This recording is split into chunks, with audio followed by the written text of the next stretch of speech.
अस्सलाम वालेकुम, मैं मोहम्मद साद। तुसी वेख रहे हो इत्थे रख न्यूज़। सूबा हैबर दे जिला बटग्राम दी तहसील अलाई दे पाशतू दे मुकाम उत्ते चेयर लिफ्ट दी तार टुटन करके ऊंचाई उत्ते फस जाण वाले मुसाफरां नूं बचाउण लई पुलिस वालों कीता जाण वाला ऑपरेशन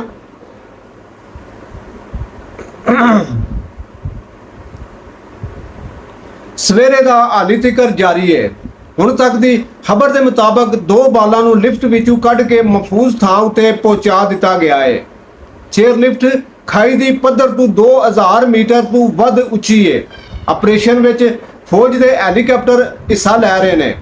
डोली लिफ्ट जिस दे विच 8 पड़िहार मुसाफिर मौजूद ने। सवेरे वो अपने स्कूल पढ़न लई जा रहे सन कि डोली की एक तार टुट गई ते डोली हवा विच लमक रही है। फौज के हैलीकॉप्टर जदों नेड़े जाते हैं तो डोली हैलीकॉप्टर के पखे की हवा नाल और डोलन लग पैंदी है। इस करके मुसाफिरां नूं बचाउण लई मुश्किल पेश आ रही है। अगली खबर वल वधने आ। शकरगढ़ विच जहरीली चाह पीण नाल 10 नियाणिਆਂ की हालत बिगड़ गई। रेस्क्यू के मुताबिक दुध विच किरली डिग पई सी जिसका घरलिਆਂ नूं पता ना लग्या ते उसे दुध की चाह बना लई। वो चाह पी के ते बाल उल्टियां करन लग पे।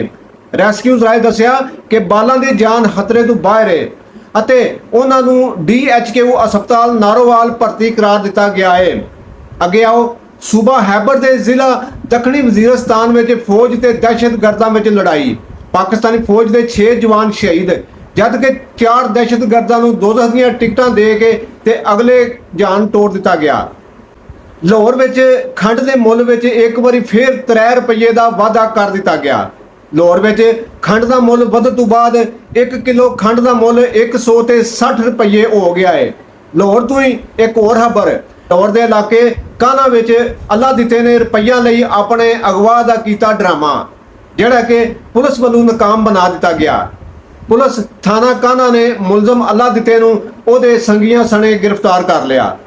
SP मॉडल टाउन अमारा शराज ने कहा कि मुलजम ने अपने 2 बेलियां नाल रल के अपने घर वाले को 3 लाख रुपये तवान मंगया सी। पुलिस ने तफ्तीश की तो पता लग्या कि अगवा होने वाला आप ही मास्टरमाइंड है। अगली खबर वाल आओ। पाकिस्तान के खिलाफ नारे मारन उत्ते PTI की साबका आगू शीरी रहमान की धी ईमान मजारी अते पश्तून तहफ़्फ़ुज़ मूवमेंट के आगू अली वजीर का जुडिशल रिमांड मंजूर। District and session court Islamabad में ईमान मजारी ते अली वजीर के खिलाफ थाना तरनोल में कार्य सरकार अते सरकारी अमलाक नूं नुकसान पहुंचाउण दे केस की सुनवाई की जा रही सी। पंजाब फूड अथॉरिटी ने लाहौर के रायवंड मांगा रोड उत्ते एक कोल्ड स्टोरेज उत्ते छापा मार के 17,000 किलो तो वध वो खाण पीण दीआं चीज़ां बरामद कीतियां जिन्हां दी वरतन की तारीख मुक चुकी सी। इन्हां चीज़ां उत्ते जैली तरीखां लिख के ते मुड़ सप्लाई करनियां सन। इन्हां खाण वाली चीज़ां विच समोसे, सैंडविच, रोल पट्टियां ते होर भी फ्रोजन आइटमां सन जिहड़ियां कि पंजाब फूड अथॉरिटी वालों गर्क कर दित्तियां गईयां। अगे आओ। पाकिस्तानी हद विचों 6 भारतीय समगलर फड़ ले गए। ISPR ने दस्या पाकिस्तान की सरजमीन उतों 29 जुलाई तो लैके 3 अगस्त के दौरान दर अंदाजी की कोशिश में 6 भारतीय समगलर फड़े गए। ISPR मुताबिक फड़े गए भारतीय शहरी नशे ते हथियारों की समगलिंग में मुलवस ने। फड़े गए समगलर फिरोजपुर के रहने वाले गुरमीत सिंह, शिंदर सिंह, जोगिंदर सिंह अते विशाल शामिल ने। और दसदे होया ISPR ने कहा कि जलंधर के वसनीक महेंद्र सिंह ते लुधियाना शहर के गुरविंदर सिंह भी शामिल ने।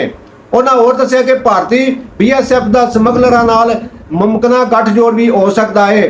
असी आस करते हैं कि भारतीय बार्डर फोर्स सरहद उत्ते निगरानी का निज़ाम वधिया करे ते समगलरां नाल गठजोड़ खत्म करे। इत्थे एक गल चेता रखने वाली है कि चढ़दे पंजाब का जिहड़ा भी मुख वजीर आउंदा है वह हमेशा पाकिस्तान उत्ते इल्जाम लांदा है कि पाकिस्तान वालों नशा ते हथियार साडे वल आ रहे ने।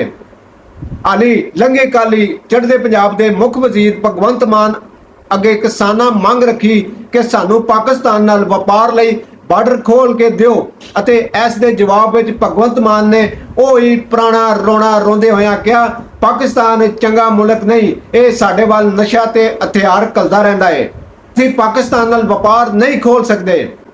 तुसीं अपनी राय जरूर साडे नाल सांझी करियो। अपना बहुत सारा ख्याल रखियो। रब राखा।